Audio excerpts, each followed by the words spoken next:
Franck Ferrand sur Europe 1, au cœur de l'histoire. Outre-terre, le voyage d'Hélo, c'est le titre de l'ouvrage que vient de faire paraître le journaliste et écrivain Jean-Paul Kaufmann. Et il est aujourd'hui votre invité, Franck Ferrand. Bonjour Franck. Bonjour Anissa, bonjour à tous. Bienvenue, cher Jean-Paul Kaufmann. En vous savez, amoureux de littérature et de grand vin, je vous ai découvert dans ce livre passionné de Napoléon. Je suis heureux de pouvoir, grâce à vous, faire revivre à nos auditeurs la très ambiguë bataille d'Hélo. Nous allons nous projeter dans un instant dans le brouillard enneigé d'Hélo. Et puis, à propos de bataille, tout à l'heure, à la fin de l'émission, je répondrai à la question de Jérôme sur les origines de l'expression « le banc et l'arrière-banc ».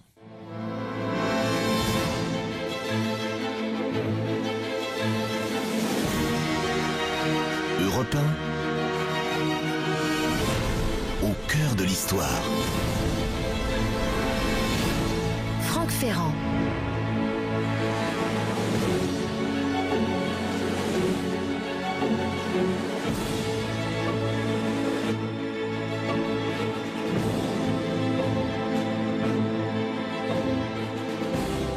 Ce jour-là, Napoléon a failli tout perdre. Oui, la bataille dont nous allons parler aujourd'hui aura été l'un des combats terrestres les plus sanglants de l'ère napoléonienne, en même temps que, sans doute, la bataille la plus périlleuse qu'ait eu à conduire l'empereur. Nous sommes le 8 février 1807 à Eylau. Eylau, à l'époque, se trouve en Prusse orientale. Aujourd'hui, ça fait partie de la Fédération de Russie. L'Empire français affronte à ce moment-là et les Russes et les Prussiens dans des conditions climatiques, puisque je vous dis qu'on est en Prusse orientale au mois de février, vous imaginez des conditions très difficiles, une neige constamment balayée par un vent glacial, des brouillards tenaces et très froids, bien entendu. Tout cela va contribuer à l'indécision de la situation et de cette bataille. Alors, la bataille d'Eylau, sans vouloir faire un cours d'histoire, ce serait déplacé ici, mais cette bataille s'inscrit dans une guerre qui, entre 1806 et 1807, oppose l'Empire français aux forces de la quatrième coalition, une quatrième coalition qui a été voulue par l'Angleterre pour combattre l'influence de plus en plus disproportionnée de la France sur le continent. L'élément déclencheur des hostilités, ça a été la création par Napoléon, en 1806, de la Confédération du Rhin. On était là au lendemain de sa victoire magnifique d'Austerlitz, bien entendu. Austerlitz, l'anniversaire du sacre, bien entendu, le 2 décembre 1805. Donc l'Angleterre, avec la Suède, certes, mais aussi la Prusse et la Russie, va déclarer la guerre à l'Empire français. On déclare la guerre dès le 1er octobre 1806 et 10 jours plus tard, les combats commencent. Cette guerre est marquée d'entrée de jeu par deux importants succès français. Face aux troupes prussiennes qui, pour le moment, sont seules présentes, elles sont écrasées, ces troupes prussiennes, à Jena et à Auerstedt, sur des territoires allemands. L'avantage numérique, les qualités tactiques des Français ont fait la différence. On est donc bien placé pour avancer vers Berlin, bien entendu. Berlin, capitale de la Prusse. La route est ouverte et, de fait, la ville est atteinte à la fin du mois d'octobre par les troupes françaises. Alors, avant d'affronter les Russes, l'empereur voudrait mettre l'Angleterre en difficulté pour affaiblir son ennemi.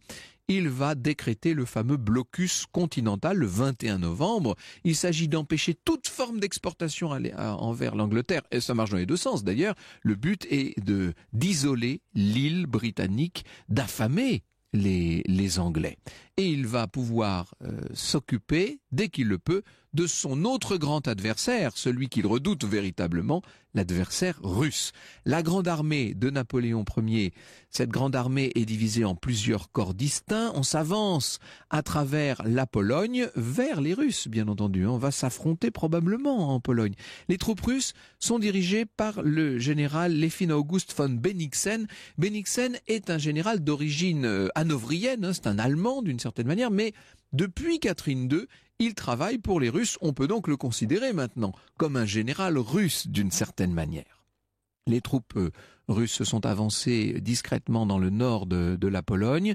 Elles vont rencontrer le corps d'armée du maréchal Bernadotte, Jean-Baptiste Bernadotte. On est là en janvier 1807. Quand Napoléon l'apprend, il ordonne au corps d'armée de Bernadotte et à celui du maréchal Ney, Michel Ney, de se replier sans combattre. Le but de Napoléon, c'est d'attirer le plus possible les forces russes pour pouvoir leur tomber dessus massivement, pour pouvoir les attaquer sur leur flanc.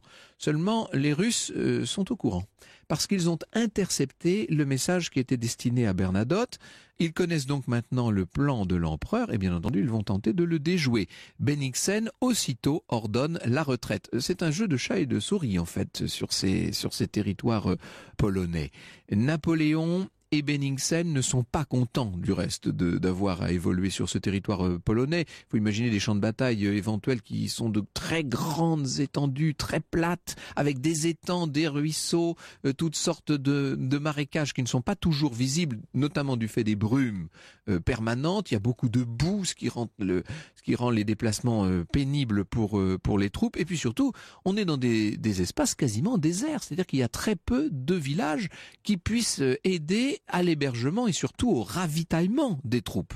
Le temps joue évidemment contre l'empereur des Français, puisqu'il est très loin de ses bases d'une certaine manière. Et les Russes vont jouer avec lui, ne cessent de se dérober en attendant l'énorme renfort des Prussiens, bien entendu, ces troupes du général Lestock qui doivent arriver, qui représentent des milliers et des milliers d'hommes. De Bennigsen, Victor Hugo disait « Il ne savait qu'une chose, approcher et fuir ». C'était vraiment ça. Je vous dis, il joue comme ça avec les nerfs de Napoléon, qui décide de diriger ses troupes vers Königsberg, là où se trouvent les approvisionnements russes. Le but, évidemment, c'est de contraindre son adversaire à intervenir. On va mettre fin au petit jeu et ça va bientôt être l'heure de vérité. L'histoire sur Europe 1, c'est avec Franck Ferrand. Europe 1, au cœur de l'histoire. 14h-15h, Franck Ferrand. Et cet après-midi, nous sommes dans le nord de la Prusse orientale, puisque Franck, vous avez décidé de nous faire revivre la bataille d'Eylau. C'était le 8 février 1807 et la bataille va commencer, Franck. Bennigsen sait de son côté, le général qui est à la tête des armées russes, sait que les renforts prussiens doivent arriver. C'est une question de jours, peut-être même une question d'heures. Le 7 février, il choisit d'installer ses hommes dans la plaine d'Eylau, grande plaine découverte. Les Russes ont un centre bien garni qu'ils ont disposé sur les hauteurs. On va voir tout à l'heure le rôle du cimetière et de l'église, bien entendu, d'Eylau dans toute cette affaire. Bennigsen espère obliger les Français à faire porter le principal de leur effort sur le centre de son dispositif. Voici plutôt ce que nous dit Jean-Paul Kaufmann dans Outre-Terre. La veille de la grande bataille, le village d'Eylau est déjà le théâtre de violents combats. Conquis par les Français puis repris par les Russes, l'église et le cimetière, point stratégique qui surplombe la plaine, vont tomber dans la soirée aux mains des soldats du 7e corps commandé par le général Augereau. Et Jean-Paul Kaufmann nous dit, le soir du 7 février, Napoléon reste encore incertain sur les intentions de l'adversaire. Jusqu'à présent, Bennigsen a cherché à l'éviter. Cette fois, il semble s'être arrêté sur ce village afin de se mesurer à lui. Napoléon devrait s'en réjouir.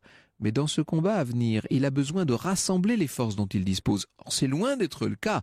Davout est à une quinzaine de kilomètres d'Eylau. Ney, occupé à surveiller les Prussiens, se trouve à 35 kilomètres. Des courriers sont dépêchés pour les presser d'accourir. Face aux 82 000 soldats de Bennigsen, Napoléon ne peut en aligner que 64 000.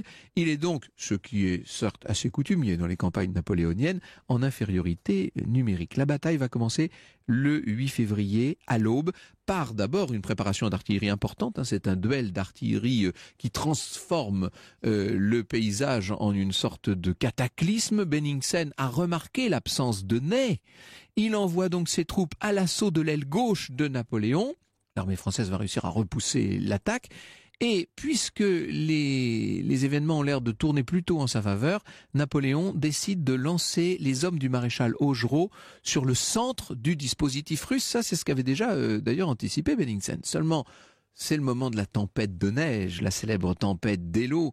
Cette neige si épaisse qu'on ne distingue rien à 2 pas, nous dit le bulletin de la Grande Armée, numéro 58 en date du 9 février 1807. Ce sont les Français qui sont les plus gênés, tellement gênés que les troupes d'Augereau dévient complètement de leur trajectoire initiale. On se rend pas compte quand on avance comme ça dans un territoire sans repère et au milieu de la neige et du brouillard et du vent de la tempête. En fait, les troupes vont finalement se présenter non pas de face à l'armée russe, mais de flanc, avec des conséquences désastreuses pour les troupes du maréchal qui sont littéralement mitraillées, repoussées dans un grand désordre avant que la cavalerie russe ne vienne achever le travail. C'est affreux. C'est une action qui va coûter la vie à près de 1000 Français, qui en blessent plus de 4000 en très peu de temps. Et tout ça met Napoléon en difficulté. La situation devient vraiment pour lui critique. Une brèche vient de s'ouvrir dans son dispositif. Lui, encore une fois, est situé au sud du village d'Eylau, au niveau du cimetière. Le général Benningsen voit approcher l'heure de sa victoire, en fait. Il saisit l'opportunité. Napoléon, à ce moment-là, va tenter une action désespérée. Il demande à la cavalerie du risque-tout, Murat, de repousser l'assaillant. Nous avions raconté à ce même micro cet exploit de Murat. Va s'en suivre une des plus célèbres charges de cavalerie de l'histoire, peut-être la plus spectaculaire qu'a immortalisé Balzac dans son roman Le Colonel Chabert. Murat, à la tête de plusieurs milliers d'hommes, va parvenir à rompre l'assaut des troupes russes. C'est un exploit invraisemblable. Les troupes russes subissent par 2 fois les charges de la cavalerie française et elles vont être hachées sur place. C'est une action qui rend l'avantage à l'armée napoléonienne. Vous voyez à quel point c'est une douche écossaise, cette affaire, avec des coups de théâtre permanents. Le danger menace toujours. Les cavaliers de Murat ont défait la contre-attaque russe, ça vous l'avez bien compris, avec quelle maestria, quelle furia francese, si je puis dire. Mais ces cavaliers ne se sont pas aperçus qu'une colonne d'environ 4000 fantassins avait atteint le cimetière d'Eylau, où se trouve Napoléon et son état-major. C'est-à-dire que là, pour une des rares fois dans l'histoire de l'épopée napoléonienne, c'est Napoléon et son entourage proche qui sont directement menacés. Alors, il faut l'imaginer, évidemment, cette église, elle existe toujours, c'est devenu, on verra ce qu'elle est devenue d'ailleurs, une usine, c'est incroyable, et Jean-Paul Kaufmann décrit tout ça de façon étonnante. C'est une enquête qu'il a écrite, bien entendu. Napoléon est là, il n'a à sa disposition que quelques bataillons de la garde impériale pour s'opposer à une colonne russe. Autant dire, c'est vraiment David contre Goliath. Le combat a lieu dans le cimetière. C'est un combat d'une violence invraisemblable. Les soldats de la garde se battent maintenant au corps à corps. On se bat à la baïonnette. On peut dire que là, l'arme à feu a laissé place à l'arme blanche. Et tout ça va causer des dégâts, bien entendu. 4000 Russes sont tués. Enfin, peut-être pas tous tués. Les autres sont capturés, mais en grande partie tués. Ce qui veut dire que cette brèche dans le dispositif français a pu être colmatée. À l'aile droite du dispositif, le maréchal Davout va en profiter pour essayer une manœuvre de débordement, mais à ce moment-là, nouveau coup du sort, ou devrais-je dire, nouveau coup de théâtre. Alors, est-ce que les Français ont gagné cette bataille d'Eylau dont vous nous parlez cet après-midi, Franck Ferrand? Eh bien, nous le saurons dans quelques instants sur Europe 1. Vous pouvez bien sûr participer à cette émission. Vous pouvez réagir et envoyer vos messages sur la page Facebook Au cœur de l'histoire ou sur Twitter avec le hashtag ACDH. Franck Ferrand revient dans un instant. L'histoire sur Europe 1, c'est avec Franck Ferrand. Franck Ferrand, 14h, 15h sur Europe 1. Et cet après-midi, sur Europe 1, nous sommes au cœur d'un épisode marquant des campagnes de Napoléon Ier. Vous nous racontez, Franck Ferrand, la bataille d'Eylau. Alors, on l'a vu il y a quelques minutes, une bataille qui a fait beaucoup de victimes, Franck. Les soldats de la garde ayant rétabli l'équilibre, si je puis dire, nous avons vu que Davout en a profité pour tenter une manœuvre de débordement quand survient une nouvelle incroyable. C'est l'apparition, au milieu du brouillard, il faut le dire, du corps prussien du général Lestock. Et là, d'un seul coup, de nouveau, on a l'impression que le sort incline différemment. Le maréchal français est en infériorité numérique, une fois de plus, et la lutte qui va s'engager et une lutte qui va durer plus de 2 heures, peut-être même presque 3 heures. C'est une lutte presque désespérée. La résistance des hommes là est acharnée. Elle va permettre au maréchal Ney de se présenter sur le front. Et allez, voilà de nouveau un coup de théâtre. Vous imaginez quand même ce que c'est que cette bataille d'Eylau. C'était un des épisodes les plus fantastiques de l'histoire. Face au nouveau danger qui apparaît et face à la crainte de renforts dont il peut imaginer qu'ils seront très importants. En vérité, ils ne l'étaient pas, mais il aurait pu imaginer qu'ils l'étaient. Benningsen va choisir d'arrêter les combats et il fait sonner la retraite à la tombée de la nuit. Cela dit, on ne fait plus trop la distinction entre le jour et la nuit dans ce brouillard enneigé. La victoire est donc acquise à la France, si l'on veut. On va voir dans un instant avec mon invité ce qu'il faut en penser. Ce 9 février est un jour noir pour la Grande Armée.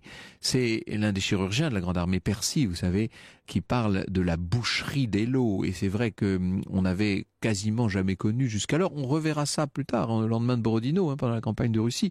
On n'avait jamais connu quasiment de telles catastrophes. Ce 9 février 1807 restera, nous dit Jean-Paul Kaufmann, le jour le plus cauchemardesque de la Grande Armée, avec le lendemain de la bataille de Borodino, justement. Napoléon se rend compte de l'ampleur du massacre, lui qui d'habitude accorde un intérêt très relatif aux pertes et à ces questions, là va marquer le coup tout de même, pour la première fois dans toute cette histoire de l'épopée impériale, qui d'abord était une épopée consulaire, et même l'épopée du général Bonaparte. Bref, pour la première fois, il va s'attarder sur le champ de bataille, il reste 8 jours sur place, et il est sincèrement bouleversé par tout ce qu'il voit, avec un nombre de blessés, notamment parce que les morts, bon, évidemment, mais ce qui est terrible, ce sont ces blessés graves qu'on laisse sur place et qu'on n'a pas les moyens de soigner. Les ambulances sont très insuffisantes, bien entendu. Tous ne peuvent pas être pris en charge. Et 2 jours après la bataille, il y a encore plusieurs centaines de Russes mutilés dans des conditions atroces qui attendent des secours. Les médecins, les brancardiers, les chirurgiens, ai-je besoin d'entrer dans le détail? Vous comprenez à quoi je fais référence, bien entendu. J'étais moi-même hier sur le site de la bataille de Verdun. Je visitais les vestiges de ces ambulances militaires et quand on voit tous ces instruments de chirurgie et tous ces lits de campagne, on imagine, ou plutôt on ose imaginer, l'extraordinaire somme de souffrance de ces blessés au combat.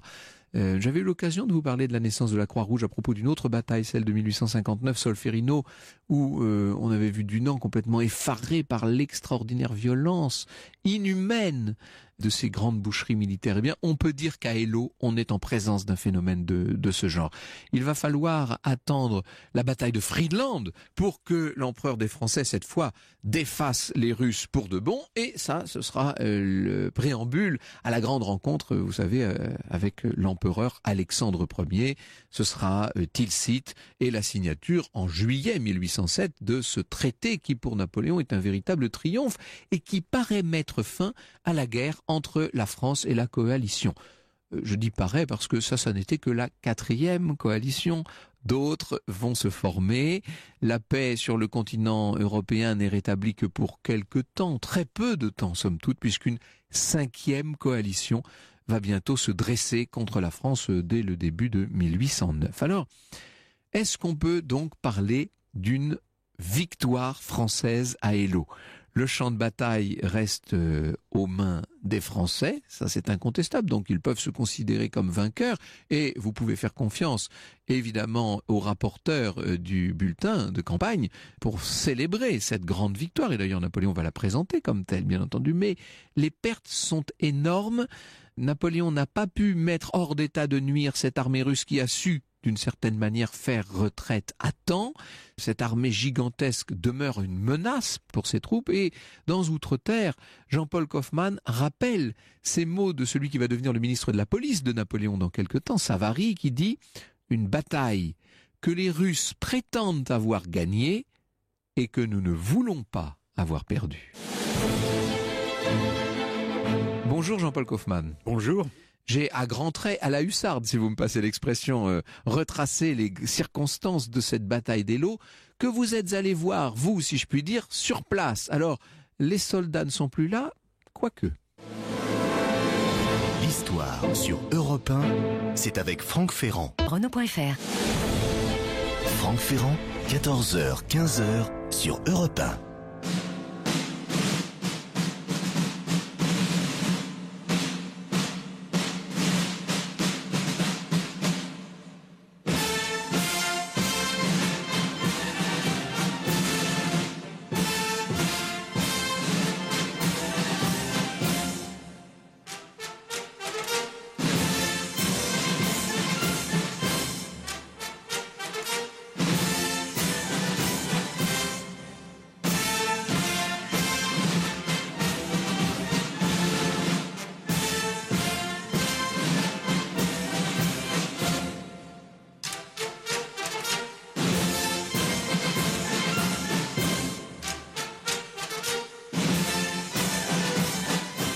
Le pas cadencé des sans-culottes interprété par le 43e régiment d'infanterie de Lille à l'instant sur Europe 1. Et nous sommes au cœur de la bataille d'Eylau, c'était en 1807. Et pour parler encore de cette bataille, plus en détail, vous recevez Franck Ferrand, Jean-Paul Kaufmann, journaliste et écrivain et auteur d'Outre-Terre, le voyage d'Eylau, paru chez Équateur. Oui, c'est un très bel ouvrage que nous offre Jean-Paul Kaufmann chez Équateur. C'est une enquête sur plusieurs époques, si je puis dire, et qui raconte comment vous êtes allé vous-même à la rencontre de l'événement. Le journaliste, là, croise l'historien d'une certaine manière, Jean-Paul Kaufmann.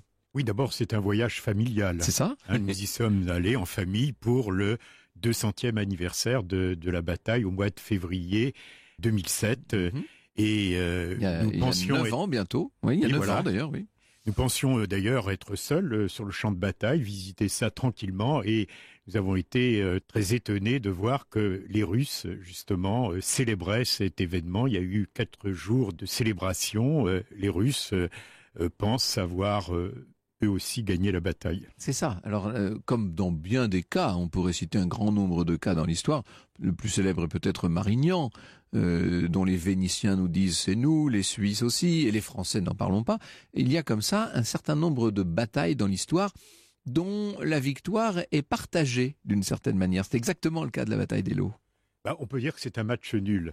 Un match nul avec un léger avantage pour Napoléon, puisque, comme vous le rappeliez tout à l'heure, il est resté maître du champ de bataille. Dans l'art militaire, c'est le signe qu'on a remporté la victoire, mais il n'en est pas très sûr, Napoléon, et il sait très bien, le soir du 8 février, qu'il n'y a pas de quoi crier victoire, parce qu'il faut quand même dire une chose, c'est une vision d'horreur, hein. Le soir du 8 février, c'est un carnage.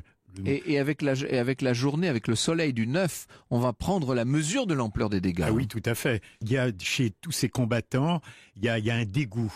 Ils sont écœurés par ce qu'ils voient. Donc Napoléon va, contrairement à ses habitudes, rester pendant une semaine sur le champ de bataille pour signifier à l'Europe entière qu'il est bien le vainqueur, mais il n'en est pas très sûr. Les collectionneurs de manuscrits holographes ou autographes de Napoléon cherchent tout ce qui peut concerner Eylau pour une raison bien simple, c'est qu'il en parle très peu d'Eylau. Hein. Ça ne fait pas partie de la légende napoléonienne du reste. Surtout pas. Vous voyez, quand il est à Sainte-Hélène, il n'a pas envie d'entendre ce mot Eylau parce que c'est quelque chose, il a failli tout perdre. Vous l'avez rappelé, il a failli être lui-même capturé. Oui, c'est ça. Hein, avec cette poussée là des 4 à 6 000 grenadiers. Et lui, Napoléon, ça on l'a assez dit, il peut pas se permettre de perdre. Les rois qu'il affronte peuvent perdre une fois, 2 fois, mais pas lui. C'est un soldat parvenu, c'est un soldat de fortune, et donc... il ne laissera pas sa chance une 2e fois. Hein. Exactement. Donc... pour lui, ce soir du 8 février, il laisse un goût amer et c'est la raison pour laquelle il va avoir cette idée absolument étonnante d'organiser un concours de peinture pour reconquérir le champ de bataille. Oui, c'est-à-dire qu'on veut en quelque sorte gagner par la propagande ce qu'on n'a pas su gagner par les armes. Oui, exactement. On peut dire qu'il y a un côté presque saugrenu. C'est la première fois qu'il va faire une telle chose. Et ce concours de peinture, va y avoir 27 peintres qui vont concourir. Et on leur demande pas de faire preuve d'imagination. Hein, parce que Napoléon en personne, c'est lui qui va établir le cahier des charges, qui est extrêmement strict. C'est-à-dire que il faut que l'Église figure au fond du tableau, les maréchaux qui l'accompagnent avec leur tenue, elle est précisée de manière extrêmement méticuleuse. On fournit d'ailleurs aux peintres éventuels un catalogue précis de la tenue de chaque officier, etc.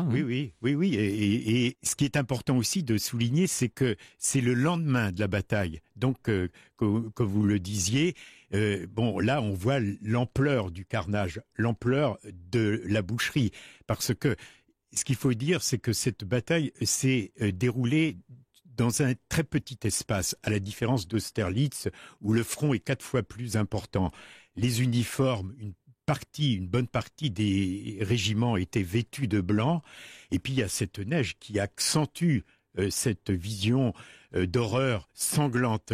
Et donc, les peintres sont chargés de décrire la journée, non pas de la bataille, mais du lendemain de la bataille. Et Napoléon doit figurer comme une sorte de c'est la clémence de Titus, consolatrice. Voilà, il étend la main. Enfin bon, et il y a quelque chose de très romain dans le cahier des charges en quelque sorte. Oui, tout à fait. Sauf que Gros ne va pas respecter. C'est ça qui est étonnant. Alors ça, c'est les célèbres, mais c'est ça. Oui, alors vous avez tout à fait raison. C'est ça.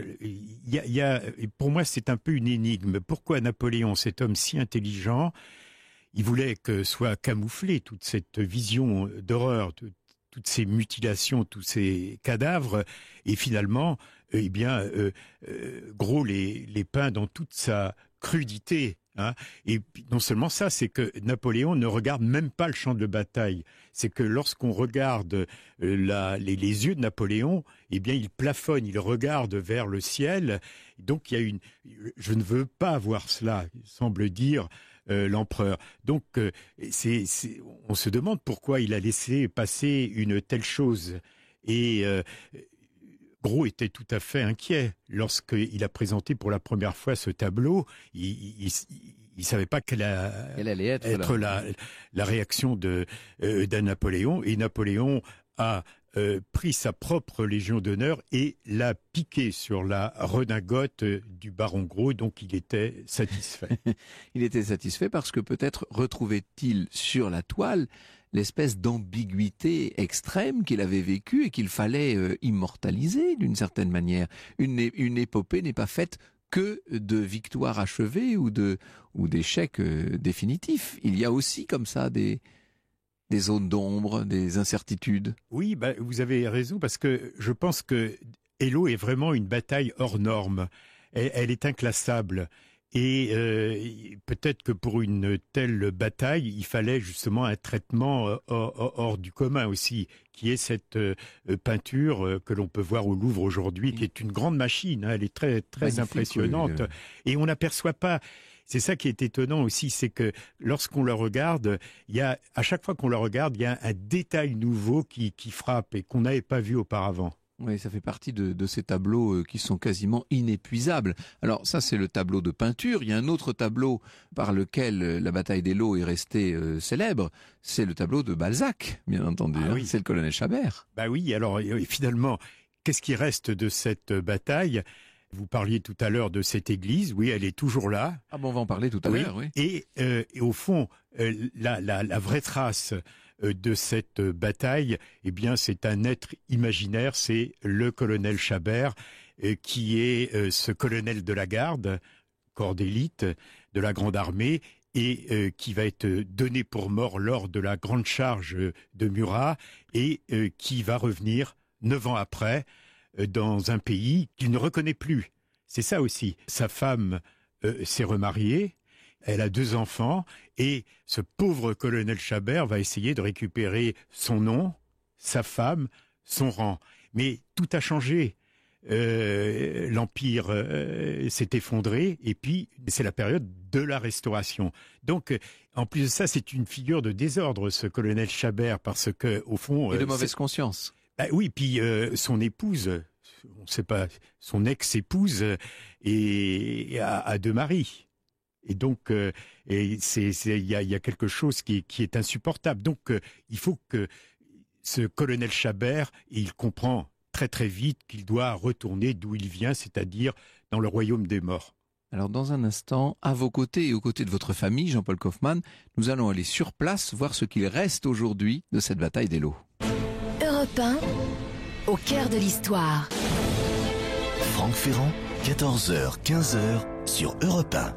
Et cet après-midi, Franck Ferrand, vous nous proposez un voyage virtuel, certes, dans le nord de la Prusse orientale, à l'occasion de cette bataille d'Eylau qui a eu lieu en 1807, avec votre invité Jean-Paul Kaufmann, journaliste, écrivain et auteur d'Outre-Terre, le voyage d'Eylau, paru chez Équateur. Eylau, écrivez-vous, Jean-Paul Kaufmann, présente tous les caractères de la catastrophe qui va mener l'empereur insensiblement à Sainte-Hélène. C'est là que les choses commencent à se détraquer. 1807, on est quand même pas mal d'années avant 1814, on est encore 7 ans avant, hein. Oui, on est 5 ans avant la campagne de Russie, oui. Mais il y aura un avant et un après Eylau. Et on prête ce mot à Talleyrand. Après Eylau, l'aigle ne bat plus que d'une aile. Et même physiquement, Napoléon change aussi. Hein, il va devenir plus corpulent, oui, voilà, plus massif, oui. Oui. Bah à la fin d'ailleurs, il sera franchement obèse. Oui.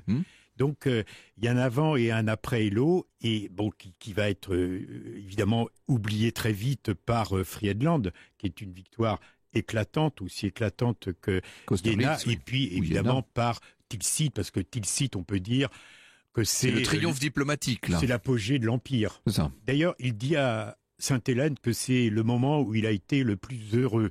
C'est pas un homme qui a connu tellement le bonheur, Napoléon, mais c'est ce qu'il raconte en tout cas à ses compagnons. Oui, c'est vrai que l'été 1807 a pu paraître comme une sorte d'idéal, d'une certaine manière. On dit que c'est la naissance du roi de Rome, l'apothéose de l'Empire. Je crois que c'est véritablement Tilsit. Alors, vous êtes allé, vous, sur place.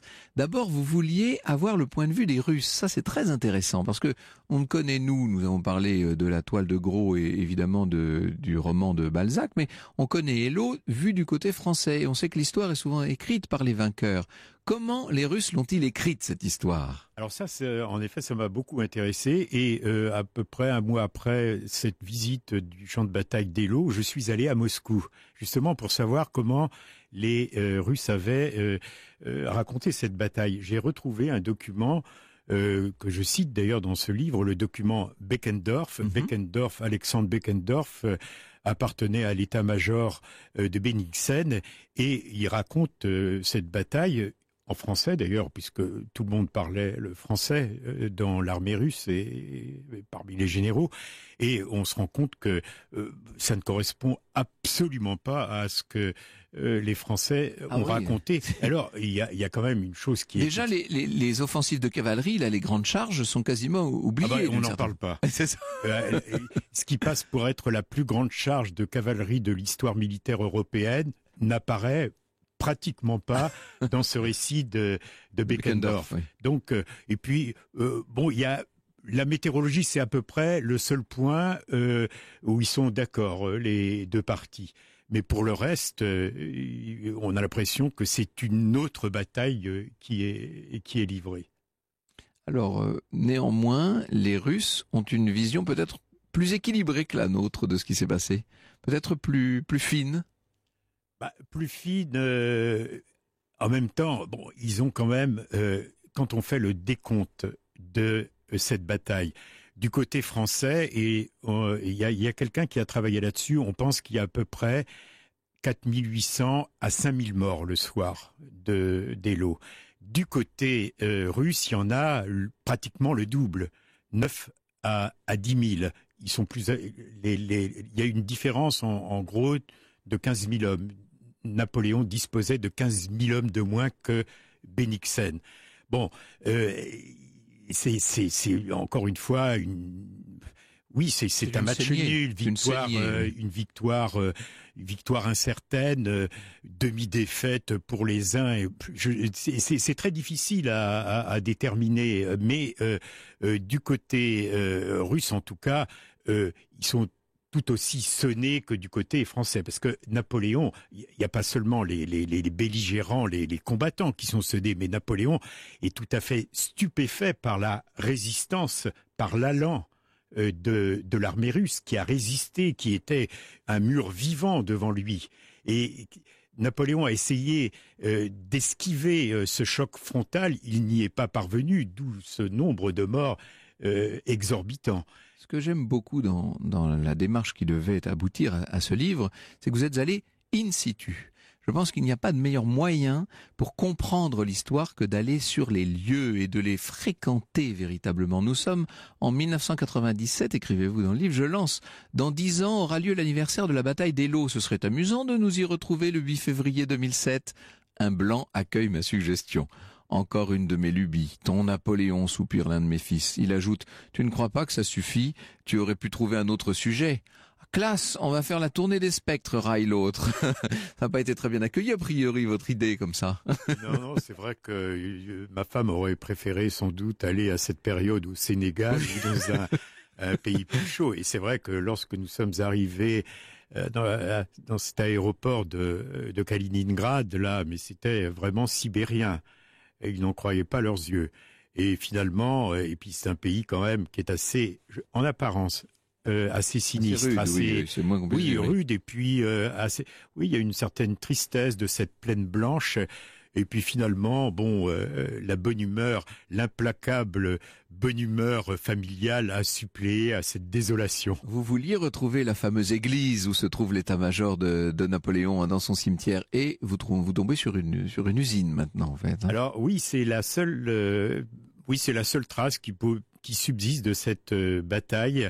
Cette fameuse église où se tenait Napoléon, où il était d'ailleurs extrêmement menacé. C'était très périlleux parce que on ne voyait rien ce jour-là. Donc Napoléon était pas en première ligne, mais il fallait absolument qu'il puisse voir. Donc il était au pied de cette église, dans ce cimetière, et ce cimetière aujourd'hui a disparu. J'ai essayé de retrouver sa trace, et l'église est toujours là. Et on voit cette architecture ogivale qui est extrêmement visible. Et ce qui est absolument incroyable, c'est que c'est devenu aujourd'hui une usine. Et une usine, parce que quand on la voit, on se dit elle est à bout de souffle, c'est une ruine. Et pas du tout.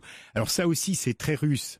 Vous voyez, ce côté exténué et en fait extrêmement robuste, solide, résistant. Et donc, pour moi, il était absolument impératif d'entrer dans cette église, dans cette usine, et de grimper au sommet du clocher pour voir le site de la bataille. Mais il faut peut-être pas révéler la fin exactement. de ce livre. Ne dévoilons pas tout, Jean-Paul Kaufmann. Dans ces champs de bataille, reste beaucoup de traces, évidemment. Il y a des boucles de ceinture, il y a des baudriers, il y a des armes qui reparaissent, des restes humains. Ils sont là encore ? Ben oui, alors c'est ça. Vous parliez tout à l'heure de Verdun. On a un peu ce sentiment, cette présence invisible. Dans les jours qui ont suivi la bataille d'Eylau, on a creusé d'immenses fosses. Et on y a déversé des milliers de cadavres. Et puis, on a l'impression que la Terre, un peu comme un volcan, il y a des phases de repos et puis des moments où tout cela travaille très activement et remonte en effet à la surface. Des squelettes, des ceinturons, des boulets, des biscayens. Et chaque année, on retrouve un certain nombre de traces que l'on peut voir d'ailleurs dans ce petit musée tout à fait intéressant. Il y a un musée à Bagrationovsk, puisque ça s'appelle aujourd'hui Bagrationovsk. C'est le nom russe de cette partie de l'ancienne Prusse orientale. Au grand soldat, au grand général Bagration, bien entendu. Bah oui, alors Bagration a joué un rôle assez secondaire, mais il fallait trouver un nom, et Staline s'est dit on va donner le nom d'un général russe, et en plus de ça géorgien, il va choisir Bagration. Sur ce titre, il faut que vous l'expliquiez à nos auditeurs. Outre-terre. Alors Outre-terre, c'est Outre-terre un peu comme pour nous Outre-mer, c'est-à-dire que depuis la fin de l'Union soviétique en 1991, cette enclave de Kaliningrad, qui était autrefois la Prusse orientale, a été annexée par Staline en 1945, mais aujourd'hui, elle est au milieu de l'Europe. Les gens ne s'imaginent pas cela. Elle est au milieu de l'Europe et elle est séparée. Europe, oui, voilà. Elle est séparée de la mère patrie.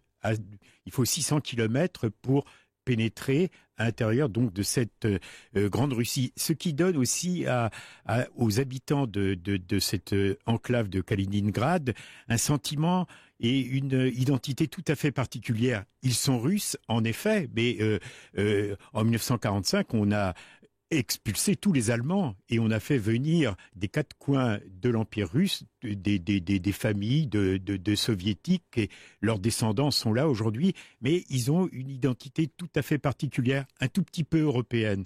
Et c'est ça aussi qui était intéressant dans la description de ce pays, de cette outre-terre. Merci infiniment Jean-Paul Kaufmann. Outre-terre, le voyage à Hello, c'est édité chez Équateur. Restez avec nous sur Europe 1. Dans un instant, Franck Ferrand vous donnera les origines de l'expression « le banc et l'arrière-banc ». À tout de suite. Europe 1, au cœur de l'histoire. Europe 1, au cœur de l'histoire. Retour aux origines. Et aujourd'hui, Franck, pour vous, une question de Jérôme sur la page Facebook Au cœur de l'histoire. Pourriez-vous nous expliquer les origines de l'expression « le banc et l'arrière-banc » ? Alors le mot banc, c'est un mot qui vient de la langue que parlaient autrefois les Francs, hein, le francique, qui a eu toutes sortes de significations au cours des siècles. C'est d'abord une proclamation publique, vous savez, proclamation d'un édit, d'un jugement, etc. C'est de ce sens que viennent d'ailleurs les mots bannissement, mettre au banc, etc.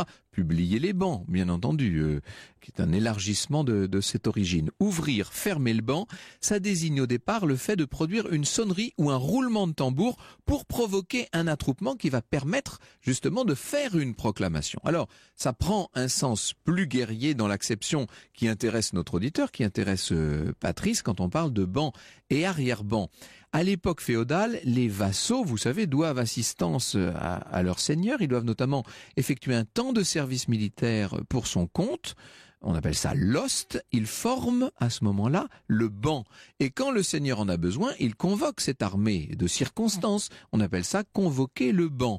Et évidemment, lorsque le péril est encore plus grand, eh bien, le seigneur peut procéder à la levée en masse de tous les hommes disponibles, y compris les vassaux de ses propres vassaux. Et ça n'est plus son banc à lui, c'est le banc de ses vassaux. C'est ce qu'on appelle l'arrière-banc, d'où l'expression convoquer le banc et l'arrière-banc. Le terme bannière aussi vient de cette racine. Enfin bon, on en dirait beaucoup et longuement sur le sujet.